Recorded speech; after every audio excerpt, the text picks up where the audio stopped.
Kazino Admiral lažybos, Kazino Admiral. Nesaikingas lošimas gali sukelti priklausomybę. Sveiki, nieko keisto, bet kažkada tai turėjo įvykti. Kauno Žalgiris pralaimėjo pirmąjį kartą per 4 Eurolygos rungtynes ir pralaimėjo pirmąjį kartą po 5 iš eilės pergalių prieš Crveną Zvezdą. Taip kad, pakalbėsiu šiame video apie šias rungtynes, nebus jame video klipų, bet manau, kad vis tiek video bus labai įdomus. Žalgiris pradėjo rungtynes vėl gana gerai. 37-28 po pirmųjų 14 minučių. Puolimas gana lengvai ėjo, buvo puikiai pasiruošta užatakuoti Donato Motiejūno tą tokią agresyvesnę pick and rollo gynybą. Gražus perdavimai į short rollą arba trumpai nusileidimą. Kiti žalgiriečiai kerta palei galinę liniją. Arnas Butkevičius, Dustinas Lyva. Renka lengvus taškus, Crvena Zvezda nėra kažkokia užsivedusi, arena pakankamai tyli, apart to, kad oficialiai klubas užleido dainą, kurioje ten dainuojama tiesiog apie teroristinę valstybę Rusiją prieš rungtynes, tai čia, tiesiog eilinis spjūvis į veidą, visai Lietuvai. Bet kokiu atveju, grįžtant prie žaidimo, tai tiesiog Crvena Zvezdai trūko tos energijos mačo pradžioje. Nebuvo susikalbėjimo gynyboje. Jordanas Nwora tiesiog 2 kartus neatmuša Žalgirio aukšto ūgio. Mozesas Raitas, Laurynas Birutis deda iš viršaus, leisdamiesi 2 prieš 2 pick and rollų atakose.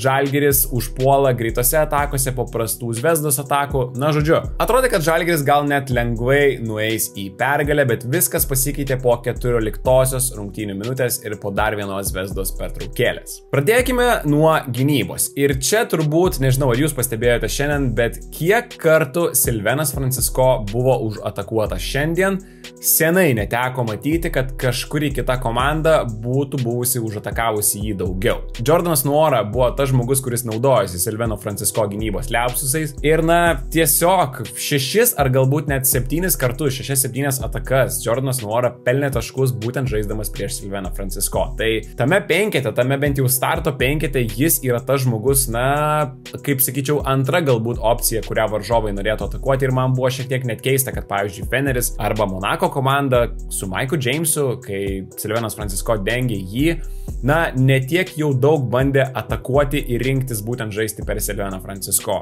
Šiandien Jordanas Nwora ėjo ir nuo užtvarų, Jordanas Nwora bandė ir žaisti nugarai krepšį, Jordanas Nwora tiesiog žaidė 1 prieš 1 tritaškio veidų į krepšį ir Silvenas Francisco praleido tikrai labai nemažai taškų. Čia yra dalykas, kurio galime tikėtis ir daug vėliau ir sakau, man net buvo keista, kad mes to nepamatėme ir pirmuose turuose. Francisco yra Žalgirio lyderis. Jeigu tu jį varginsi gynyboje ir atakuosi jį, jam nuo to bus tik dar sunkiau kitoje aikštelės pusėje. Toliau, šiandien Žalgiriui nelabai veikia ta stumimo į silpnąją ranko varžovų ir šiek tiek aukštaūgio atsitraukinėjimo gynyba. Kodėl?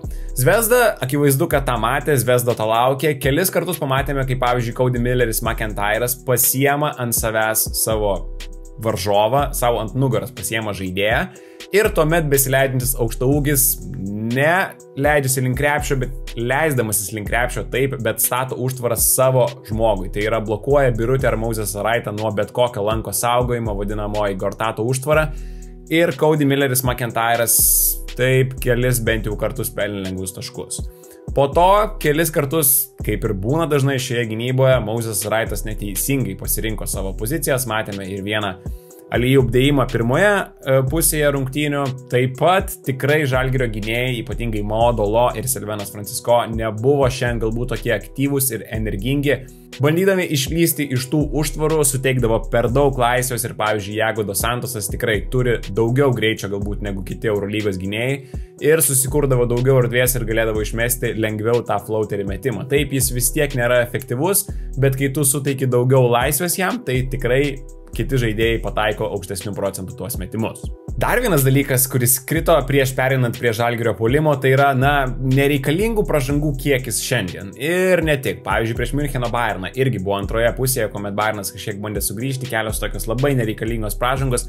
Šiandien irgi, jeigu prisimenate, pavyzdžiui, Mozeso Raito pražanga prieš Dejaną Davido Atsaberots antroje rungtynių pusėje, kuomet Žalgiris jau yra bonuse, tai negali prasižengti.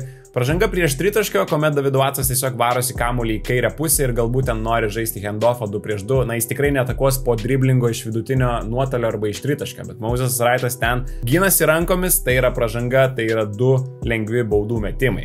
Dar tokį epizodą turėjo ir Dustinas Lyva, tikrai ne vieną ten vienoje vietoje ėjo į pagalbą, kur galbūt nereikėjo to daryti, prasižengė. Na, žodžiu, čia yra toks mini detalė, bet pereikime turbūt prie pagrindinio Zvezdos pergalės faktoriaus, tai yra neabejotinai įspūdinga gynyba. Ir, na, čia reikia pasakyti, kad Zvezda padarė išvadas po pirmųjų 15 minučių. Cervena Zvezda yra ta komanda, kuri sukurta gintis. Ir ji tą darė paskutinės 25 rungtynių minutės labai įspūdingai. Didžiulis kontakto lygis. Kiek kartų atakose buvo atmušti nuo kamuolio Silvenas Francisko ir Mo Dolo. Tai buvo tikrai įspūdinga. Ir kadangi nesisekė Nigeliui Williamsui Gosui šiandien rungtynėse, labai daug atakų baigdavosi tikrai prastais metimais, būtent po to, kai Sisko arba Mo Dolo būdavo tiesiog atmušami nuo kamuolio agresyvios gynybos pagalba. Toliau, Zvezda po to, kai pamatė per pirmasis 10 minučių, kad neveikia tas agresyvus stepautas su Motiejūnu, kitos gynybos ėmė keistis ir po to jau keitėsi praktiškai, na, bene visą laiką, arba sakykime taip, 80% laiko iki rungtynių pabaigos. Vėlgi, Nigeliui Williamsui Gosui tai nėra ta gynyba, prieš kurią jis yra labai efektyvus, tą pamatėme ir šiandien, kelios plytos žaidžiant 1-1 ir aš to iš jo dar ir tikėjausi, kai jis buvo tik ir pasirašytas. Jis nėra galbūt tokių rungtynių žaidėjas. Matėme kitas gynybas iš Fenerio, iš Monako. Jis daug efektyvesnis ir tai yra, sakyčiau, kad gal normalu. Bet Žalgiris nežaidė gerai šiandien puolime, būtent prieš tą Svičolo gynybą. Kamuoliai nepasiekdavo baudos aikštelės. Zvezda galbūt kažkiek ir išprovokavo tokį Žalgirio žaidimą, na, mesdami vis kitokius penketukus į aikštelę. Matėme, kad ir Dejanas Davidovacas tiesiog atsistodavo dengti Francisko ir ketvirtajame kėlinyje tada Žalgiris, na, net nieko nežaidžia. Atrodo, kad tiesiog bandys žaisti tą pranašumų krepšinį, atakuoja 1-1, bet sustoja visas kamuolio judėjimas, sustoja visas žaidėjų judėjimas. Ir tada, kadangi tai nebuvo Sisko vakaras, Žalgiris tiesiog prameta prastą metimą, po prasto metimo. Tikrai ne vieną kartą girdėjote tai mano kanale. Greita Zvezdos ataka. Čima Moneke turi prie savęs mažesnį Silveną Francisko, pasas per viršų, lengvi jo taškai. Ir tokių situacijų šiandien buvo tikrai ne vieną kartą. Kazino Admiral lažybos, Kazino Admiral. Nesaikingas lošimas gali sukelti priklausomybę. Būtent šita super agresyvi gynyba ir išmušė Žalgirį iš vėžių ir, na, tai buvo tikrai labai sunkios rungtynės Nigeliui Williamsui Gosui, sunkios rungtynės ir Silvenui Francisko, bet sakyčiau, kad Gosui ypatingai daugiau klaidų, 3 klaidos negu rezultatyvių perdavimų, vos 2 ir vos 5 taiklus metimai iš 14. Aš nemanau, kad Žalgiriui tai yra gerai, kad Gosas išmeta 14 metimų. Jis yra labiau kūrėjas negu taškų rinkėjas ir man šiandien buvo, na, drąsus jo sprendimas, kad jis matydamas tą Svičolo Zvezdos gynybą dažnai imdavosi pats iniciatyvos žaisti 1-1, lyg jis būtų, na, alfa šitos komandos. Taip, jis yra vienas iš pagrindinių žaidėjų, bet man atrodo, kad, na, galbūt prieš Svičolo gynybą, kai jis yra aikštelėje, kai nėra Sisko aikštelėje, tu labiau nori ją įveikti komandinėmis pastangomis, o ne matyti Gosą žaidžiantį 1-1. Tai čia yra toks work in progress, Žalgiriui reikės su tuo neabejotinai padirbėti. Buvo aišku ir kitų dalykų, pavyzdžiui, na, kad Žalgiris pagaliau sugrįžo į realybę su savo tritaškių pataikymu, tai 31% šiandien. Per antrą ir trečią kėlinį suskaičiavau, kad Žalgiris pataikė vos 2 tritaškius iš 13, iš kurių net 6 buvo labai geri, labai laisvi metimai. Taip kad, na, negalėjo tie procentai kosminiai tęstis, apie 50% buvo pataikymas iki šių rungtynių. Normalu, kad to mes nepamatėme ir tikrai pritrūko šiandien tų kelių tritaškių, kurie galbūt galėjo labai nubausti Zvezdą už tikrai super agresyves gynybas. Kitas dalykas – sprendimai puolime. Jau kalbėjau apie Goso bandymų žaisti 1-1, kalbėjau galbūt apie Sisko bandymų žaisti 1-1, kuomet tiesiog jis pamato, kad jį dengia jaunasis Zvezda žaidėjas, arba į prie jo stoja Dejanas Davidovacas. Tai čia gal ir yra, na, dar viskas ok, labiau man kliuvo tie Goso sprendimai, bet buvo ir tokių dalykų, kaip tiesiog Mozeso Raito vidutinis metimas likus 7 ar 8 sekundėms iki atakos pabaigos, nors buvo tikrai dar galima sužaisti vieną pick and rollą ir tame epizode matėsi, kad Modolo po to kažkiek prikaištavo Mosesui Wrightui, kad come on, atiduok kamuolį atgal, sužaisim dar 1-2-2, gausim geresnį metimą. Pavyzdžiui, kitas sprendimas buvo Cisco. Greitajame puolime Moses Wrightas prašo kamuolio, atrodo, kad Zvezda eina iš priekio, reikia permesti kamuolį per viršų. Bet tas nepasiteisina, klaida. Daug tokių, nemažai tokių skubotų sprendimų. Dar vienas buvo antrojo kėlinio berods pabaigoje. Ten Cervenas Francisco sugalvojo likus 35 sekundėms išmesti labai greitą tritaškį, tam, kad gautų 2 atakas ir paliktų Zvezdai 1. Bet užtruko, išmesdamas tritaškį ir berods paleido jį likus 30 sekundžių iki kėlinio pabaigos, kas, paliktų Žalgiriui geriausiu atveju kokias 5-6 sekundės užpulti. Nežinau, ar tai yra pakankamai laiko. Kad visgi bandyti atlikti tą greitą metimą ir bandyti sužaisti tą 2-1 situaciją. Taip, kad pritrūko. Šiandien Žalgiriui tikrai šaltų nervų prieš Cerveną Zvezdą ir, aišku, buvo ir geresnių atkarpų, pavyzdžiui, Modolotas šou 4 kėlinio pradžioje, kuomet pabandė jis atakuoti Nikolą Kaliničių, padarė tą sėkmingai, pataikė 1 tritaškį, vėliau kitoje atakoje Žalgiris jau nori atakuoti Nikolą Kaliničių, jis vėl pataiko, bet rungtynes realiai nulėmė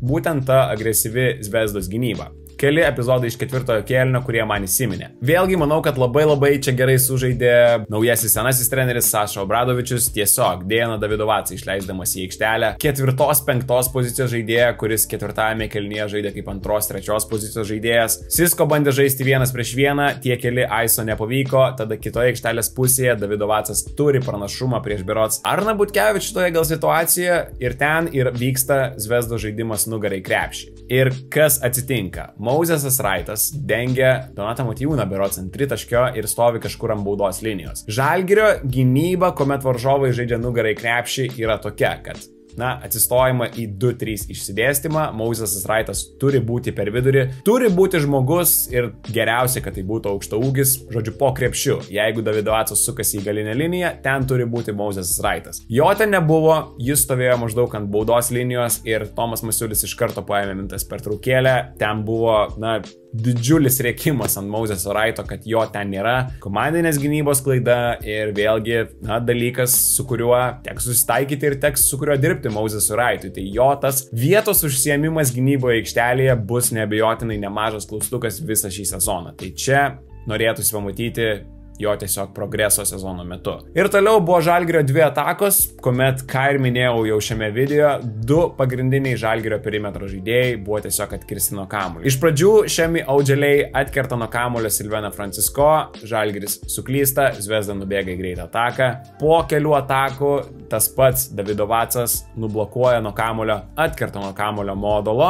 Vyksta klaida ir mes pamatome Ebuka Izundu tikrai labai galingą dėjimą, kuris realiai uždarė rungtynes. Tai taip galime sakyti, kad teisėjai labai daug leido, didelis kontaktas, labai agresyvi gynyba, bet tai tikrai ir nebuvo geras Žalgirio pasirodymas. Sunku, aš manau, kad žaisti yra prieš tokią gynybą.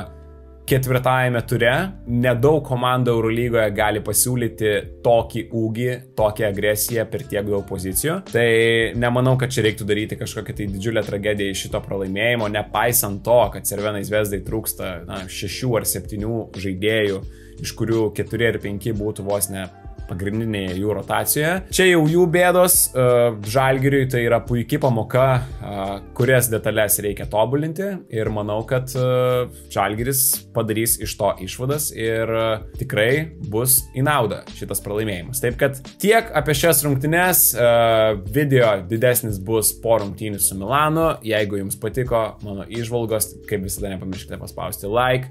Man visą laiką įdomu jūsų nuomonė apie šias rungtynes, taip kad parašykit komentarą, prenumeruokit mano kanalą, jeigu dar nesate to padarę.